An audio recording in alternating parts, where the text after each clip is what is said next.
Assalamualaikum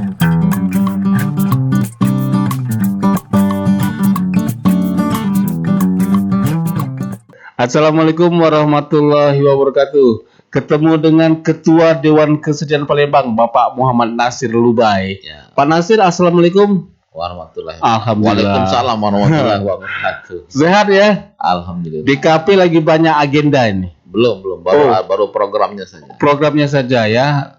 Pasti akan rencana ada. Nanti juga kita sudah programkan di DKP itu, nanti kita akan dukung. Nanti kita akan gong itu semua kegiatan, semua aktivitas seni itu mengarah, tema besarnya itu adalah Ratu Sinuhun. Nah, itu. Ratu Sinuhun, berarti besar sekali. Tapi jangan dibahas sekarang. Iya. Tidak, jadi kejutan lagi nanti dia. Kejutan baru lagi ya. Kejutan baru lagi. Berarti bukan di Parade Bunyian bukan nanti? Bukan, nanti programnya mungkin sekitar bulan 9, bulan 10, karena bagaimanapun memang usaha-usaha yang dilakukan oleh Sri Kandi, TV Surya itu juga harus didukung. Ya, harus kita backup. Kan mereka ini sekarang mengumpulkan tanda tangan ya. Dan tadi juga ada diskusi, menghasilkan banyak narasumber, dan kita juga memang semua pihak itu harus mendukung. Terlibat. Ya, karena kalau dia nanti terrealisasi bisa menjadi pahlawan nasional, akan menjadi kebanggaan kita semua. Iya. Berarti kerja di KP Palembang itu benar-benar nyata ya. Mudah-mudahan diusahakan. Amin, bismillah. Amin, ya. Ini kan karena berkat sering diundang di podcast di Sumsel ini kan. Iya. Semakin dikenal. Nanti akan ada penobatan Ratu Sinuhun menjadi pahlawan perempuan nasional. Ya, nanti kan gongnya itu kan di tangan pejabat yang memang berhak memberikan gelar. Si ini Pak Padrizon kan sekarang kan, iya, yang ditunjuk oleh Presiden Prabowo itu.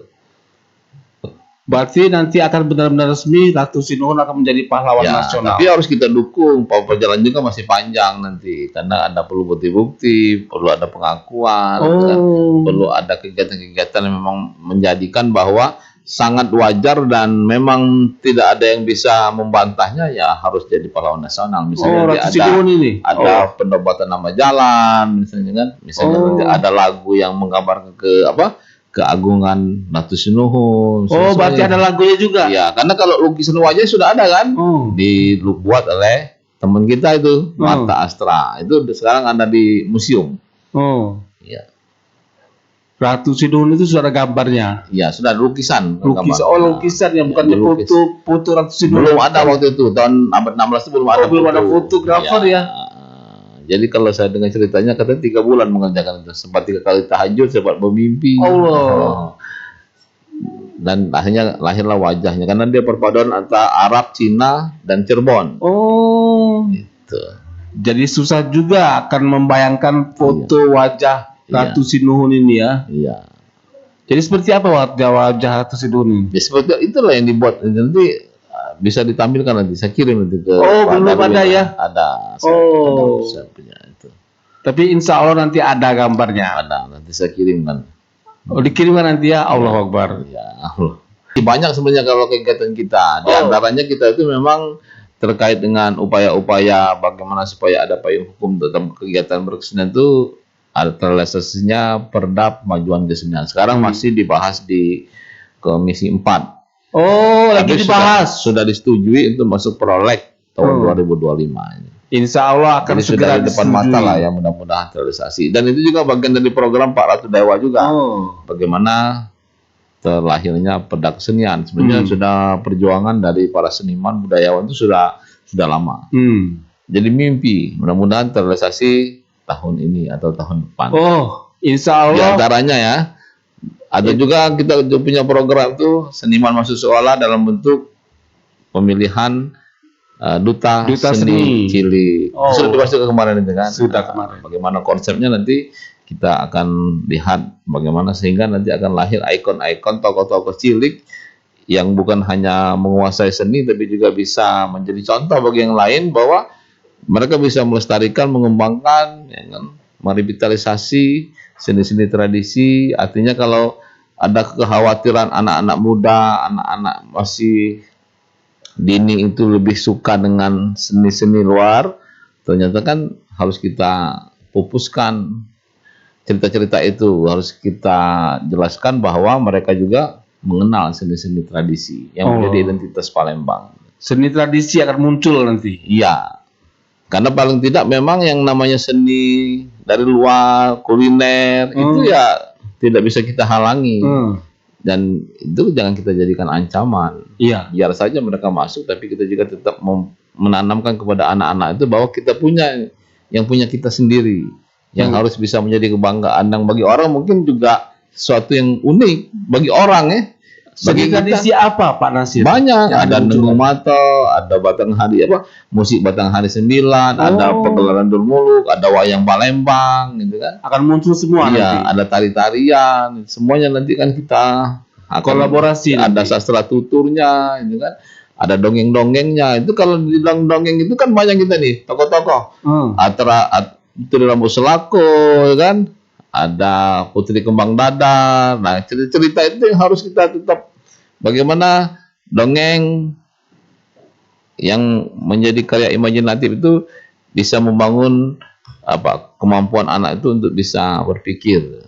Targetnya apa dari Kesenian Palembang terkait dengan kondisi-kondisi munculnya pada bunyi-bunyian, kemudian duta seni Sumatera Selatan ini akan muncul seperti apa nanti? Ya targetnya adalah bagaimana kita pertama ya melestarikan. Jadi melestarikan seni-seni tradisi, kemudian yang kedua mengembangkan, yang kedua juga mendokumentasikan, yang ketiga juga bisa merevitalisasi dan memanfaatkan seni-seni tradisi. Dan juga kita tidak boleh lupa bahwa di samping seni tradisi kita juga ada seni-seni yang memang selalu hidup dan berkembang. Seni modern ya? Seni modern. Kalau di dalam sastra itu kan ada pantun, ada gurindam, ada dongeng, ada legenda. Itu yang lama-lama gitu kan. Kalau yang lokalnya kan banyak lagi kan. Tapi yang baru ini ada puisi gitu kan. Ada puisi itu ya beragam lagi. Ada novel itu kan punya sastra yang modern kan. Nah, artinya memang anak-anak itu dan kita semua juga tetap harus melestarikan yang lama-lama, yang tradisi, tetap tidak boleh tertinggal dengan yang masa kini. Jadi kita juga tidak boleh tidak menikmati yang secara global. Jadi anak ini semua nanti akan dilatih semua. Iya, makanya memang kita tidak boleh memaksakan, kita hanya memberikan pilihan dan alternatif. Ini loh, tinggal mereka. Karena bagaimanapun memang kita menanamkan bagaimana anak didik itu bisa menguasai seni, itu kan tidak berharap mereka juga nanti akan menjadi seniman. Seniman ya. Karena orang tua juga takut sebenarnya. Iya. Anaknya nanti jadi seniman. Karena kenapa? Seniman itu kan hasilnya sekarang kan belum jelas ya. Di KTP saja mungkin orang belum banyak yang mau mengaku dia profesinya sebagai seniman. Tapi paling tidak dengan mereka mengenal, menguasai seni itu bisa menjadi bekal bagi kehidupannya ke depan. Paling tidak untuk di sekolah dia bisa berprestasi, waktu kuliah dia juga bisa berprestasi. Begitu dia sudah selesai, dia bisa tetap menjalankan profesi yang lain, tapi tetap seninya tetap hidup. Makanya kan banyak ada yang jadi dokter tapi dia jadi penulis novel, ya kan? Ada yang jadi dokter tapi dia juga menjadi bintang film, ada penyanyi, ya kan? Artinya memang kalau dia punya bakat seni, dia bisa lebih menikmati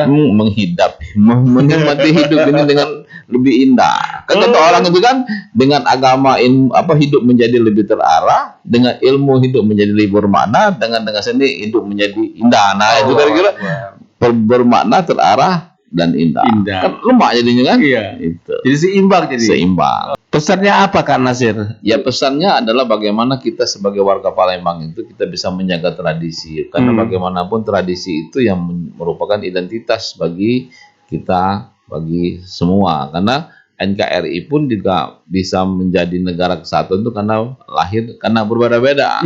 Artinya kita walaupun berbeda bukan kekurangan, tapi justru ada kelebihan kita dibandingkan daerah-daerah lain dalam hal budaya, seni maupun bahasa. Nah itulah yang harus kita jaga dan lestarikan. Jadi kaya ya Indonesia. Iya. Apalagi daerah Pak Wali Kota, Pak Ratu Dewa dan Pak Prima Salam juga perhatian terhadap seni juga cukup lumayan baik ya. Begitu juga dengan event-event juga banyak dilaksanakan dan juga nanti akan dibangun tempat-tempat pasar-pasar seni yang baru. Ada sehingga nanti kita bisa menikmati seni itu dimanapun. Sini ketemu seni, sini ketemu seni semua itu kira-kira kan. Itu kira-kira. Punya harapan besar kepada wali kota, wakil wali kota ini. Ya, apalagi memang beliau juga sejak pencalonan juga sudah menunjukkan perhatiannya dengan menandatangani fakta integritas bagaimana mengembangkan seni dan budaya di Kota Palembang. Itu kira-kira. Ada fakta integritas untuk dipenuhi oleh Iya. wali kota dan wakil wali Ya, kota. dan sekarang tinggal merealisasikan dan pengawasan itu ada di tim 11. Oh. Ketuanya itu Mang Dayat. Nah, Kak Febri, situ ada Dr. Dedi Irwanto, ada Dodi Oskandar. Itu anggota tim 11 semuanya. Jumlahnya 11.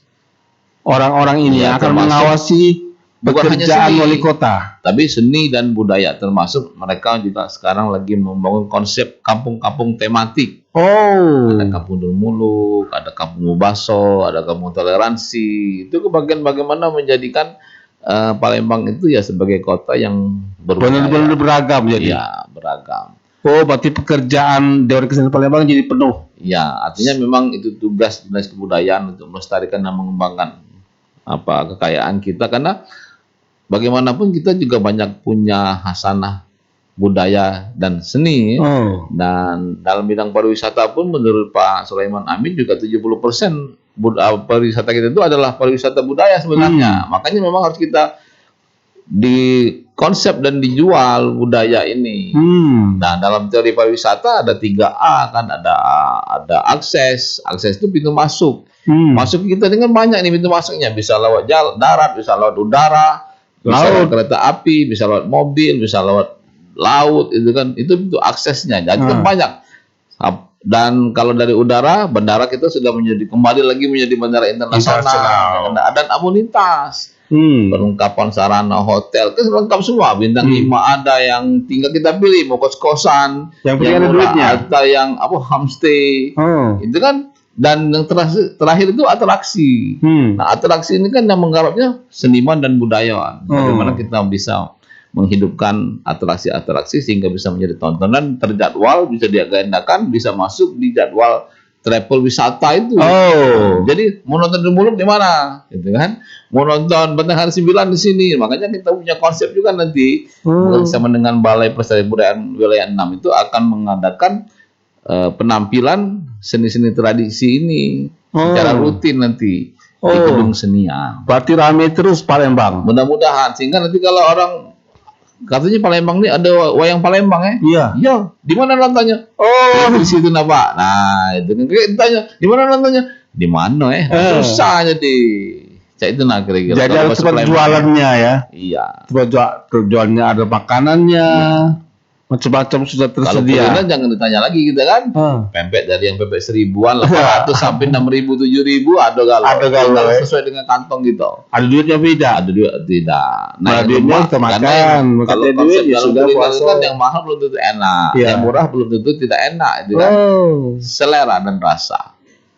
Pak Nasir ini termasuk penjual ulun juga jadi. Tidak juga. Amin. Bismillah. Oke Pak Nasir. Ya. Ngomong-ngomong, ini sudah merasa nyaman di Dewan Kesenian Palembang, Pak Nasir dan kawan-kawan? Alhamdulillah. Karena berkat bersama kawan-kawan ini, kita di pengurusan itu sekretaris kita ada Paldi Leonardo, bendara kita ada siapa? Chris Madi, dan juga banyak seniman-seniman lain di komite dan bidang-bidang. Ada Mang Dayat, ada Mbak Indah Mujair, itu semuanya. Itu.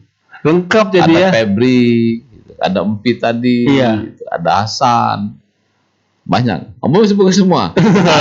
Rame. Satu pengurus itu. Macam-macam. Iya, karakternya. Di komite ini penuh semua. Iya. Dan komitenya hidup semua. Hidup semua. Sampai tidak bisa tidur lagi. Oke, baik Pak Nasir. Ya. Oke, Pak Nasir, semoga semua sukses teman-teman di Dewan Kesenian Palembang. Ya. I love you. I love you. Alhamdulillahirabbil alamin. Semangat terus. Ya. Terima kasih Bapak Salam Nasir. budaya. Salam budaya. Palembang Nian. Palembang Nian. Terima kasih sudah datang ke Detik Sukses Palembang. Mudah-mudahan semangatnya jalan terus. Ya. Dan semoga sukses. Amin. Terima kasih. Wassalamualaikum warahmatullahi wabarakatuh. Waalaikumsalam warahmatullahi wabarakatuh.